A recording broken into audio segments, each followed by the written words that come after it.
बिस्मिल्लाहिर्रहमानिर्रहीम। बदलते रंग मीना के संग आपको खुशामदीद। संडे कैसा जा रहा है आपका? आज का दिन आपका उम्मीद करती हूँ अच्छा जा रहा होगा, मज़े में होंगे आप, क्योंकि ऑफ़िस से, स्कूल से, कॉलेज से, हर जगह से है ऑफ़, लेकिन घर के काम से किसी को ऑफ़ नहीं मिलेगी। ईपो बटाटे इस पौधे का नाम है और ये पौधा आज हम अपने गार्डन में ऐड करने जा रहे हैं और आप देखिएगा कि इसको शिफ्ट करने का क्या तरीका है। ये आपके घर को खूबसूरत बनाएगा और ये वैसे भी इंसान की नेचर होती है कि जो ज़रा रूटीन से हट की चीज़ होती है वो इंसान को अच्छी लगती है। इसके हार्ट शेप में लीफ हैं और बिल्कुल डार्क पर्पल या मैरूनिश कलर के इसके लीफ हैं, इसलिए इसको ब्लैक हार्ट भी बोलते हैं। तो जनाब, हमने गमला कर लिया है तैयार। इसमें ऑलरेडी हमने एक हमारे पास था मोतिया, और वो ऐसा पौधा था कि उस पर कभी भी फूल नहीं आया और पत्ते भी बहुत कम आते थे। यानी बहुत दफ़ा मैंने कोशिश की है कि इसको निकाल के तो इसकी जगह एक और जो है वो लगा दूँ।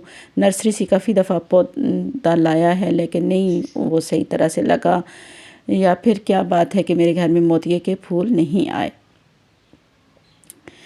तो अगर आपने अभी तक मेरा चैनल सब्सक्राइब नहीं किया है तो प्लीज़ सब्सक्राइब कर दें, लाइक और शेयर किया करें वीडियोस को, और इस तरह से चैनल को मिलती है सपोर्ट।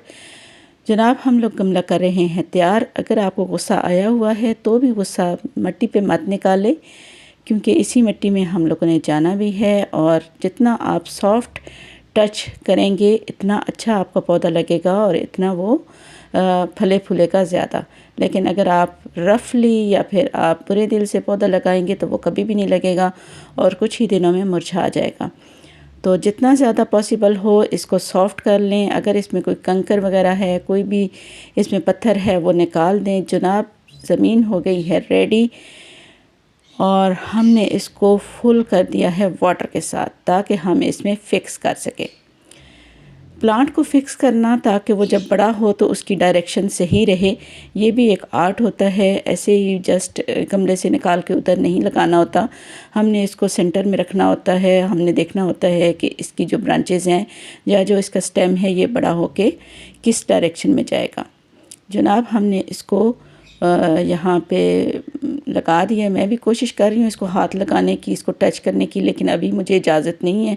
लेकिन बस चोरी चोरी टच कर ही रही हूँ, क्योंकि मुझे पौधे जो हैं वो बहुत अच्छे लगते हैं और मैं चाहती हूँ कि मैं भी इसको पैट वगैरह करूँ और इसको प्यार से बताऊँ कि भई अब लग जाना, और जितनी हमने मेहनत की है वो कर लेना। हम हो चुके हैं बहुत ज़्यादा एक्साइटेड, क्योंकि एक पौधा हमने लगा ही लिया है, तो अब हम दूसरा पौधा लगाने जा रहे हैं। इसकी ज़मीन हमने बना ली है ऑलरेडी। मैंने वीडियो को शॉर्ट करने के लिए वो नहीं दिखाया।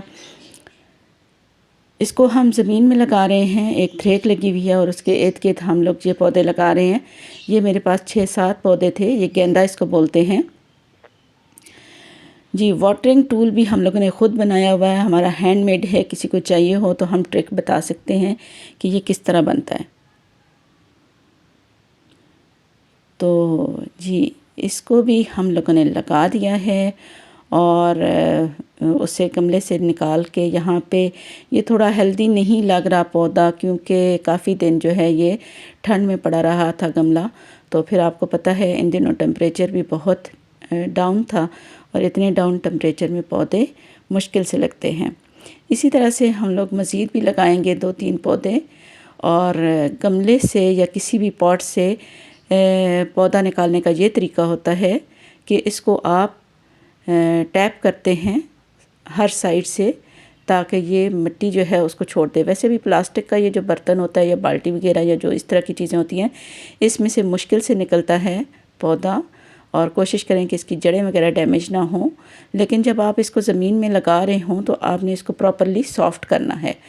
आपने ऐसे ही लगा के, ये देखें जैसे ये कर रहे हैं, ये बिल्कुल इसको सॉफ्ट कर देना है ताकि इसकी जड़ें अगर कहीं फंसी हुई हैं, कोई और उनको प्रॉब्लम है, तो वो ऑक्सीजन ले सकें। जब हम इसको सॉफ्ट कर देते हैं तो ये फिर ऑक्सीजन ले सकता है और वाटर वगैरह ले सकता है, और जो इसको मिट्टी से न्यूट्रिशन चाहिए होती है वो सारी इसको मिल जाती है। लेकिन जूं का तूं अगर सख्त जैसे होया हुआ होता है, उसी तरह से हम इसको ज़मीन में दबा दें तो फिर ठीक तरह से ये ग्रो नहीं करता। हमने लगा दिया है एक और पौधा, इसके ऊपर येलो कलर के गेंदा फ्लावर हैं और ससुराल गेंदा फूल तो आपने सुना होगा, गाना बहुत मज़े का था जी। वो इसीलिए गाना बनाया गया है कि ये फूल बहुत खूबसूरत है और शादियों ब्याहों पे भी आपने देखा होगा कि काफ़ी इसका इस्तेमाल किया जाता है, आपके घर को खूबसूरत बनाता है। अल्लाह ताला की शान है और अल्लाह ताला की जितनी भी ज़्यादा शान बयान की जाए कम है। बस ये अल्लाह ताला के इनाम इकराम ही हैं जो हमें वो नवाज़े रखता है, वरना हम लोग तो इस काबिल नहीं हैं। अल्लाह ताला के शुक्र के साथ ही मैं आपसे इजाज़त चाहूँगी। उम्मीद करती हूँ कि आपने मेरा चैनल सब्सक्राइब कर लिया होगा और अगर नहीं किया है तो ज़रूर कर दीजिएगा। इससे मुझे सपोर्ट मिलेगी और आपको मिलेंगी अच्छी अच्छी और वीडियोस। तो अपना रखिएगा ख्याल। अल्लाह हाफ़िज़।